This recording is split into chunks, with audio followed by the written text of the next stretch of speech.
Anjana Deore kitchen मध्ये तुमचं स्वागत मिरच्या आहे। करून दाखवणार आहे। पहिल्या कशा केल्या त्या वेगळ्या, आता ह्या वेगळ्या करून दाखवणार। ही मिरची लांब असते, ही खायला वेगळी लागते चवीची। याच्यात काय लावायचं काय करायचं ते दाखवते। त्या लांब लांब मिरच्या आहेत बघा गावच्या, ह्या मिरच्या कापायच्या आणि त्याच्यात मीठ, काळं मीठ, हे बघा हे काळं मीठ याच्यातलं थोडंसं घ्यायचं आणि हा निंबू एक पिळायचा।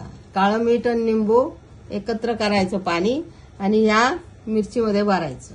या मिरचींना भरण्यासाठी अशी ओली शेंग घ्यायची।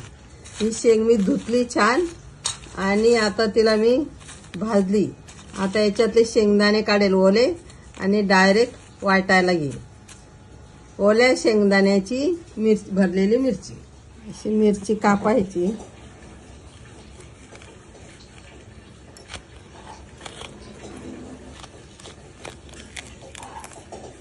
त्याच्यात काळं मीठ आणि निंबू, हे बघा असं तयार केलं मी। हे पाणी टाकायचं याच्यात आणि याच्यात असं मिसळायचं।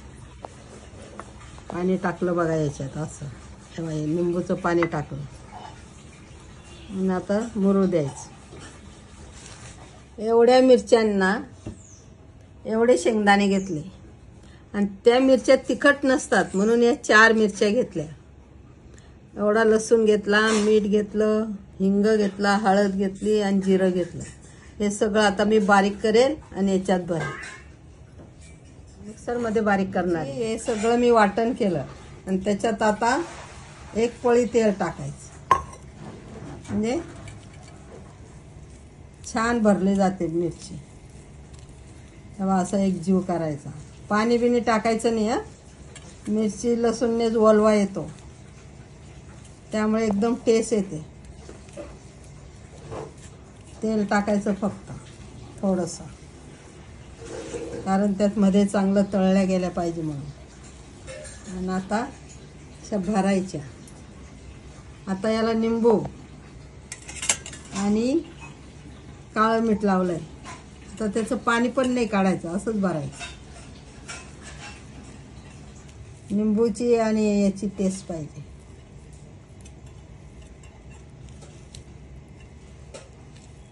ह्या सगळ्या भरायच्या, शेवटपर्यंत भरायच्या। याच्यात कोथिंबीर टाकायची नाही, बस। भिडाचा तवा आहे, भिडाच्या तव्यावरच मिरच्या तळायच्या तरच छान होतात। आता गॅस चालू केला आणि हा तवा, तेल टाकायचं आणि असं पसरवायचं तेल।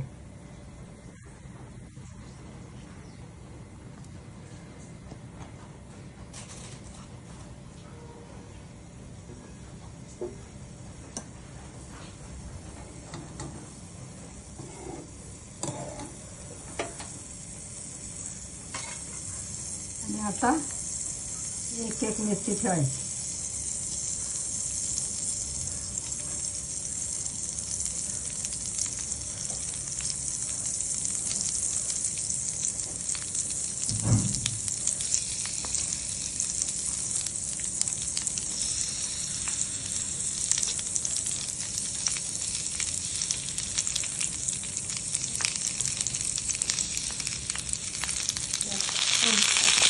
असं तेल टाकायचं।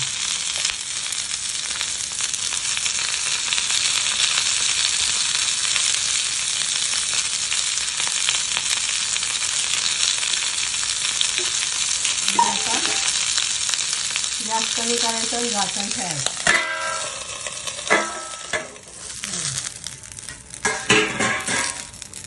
आणि असे उलटे करायचे।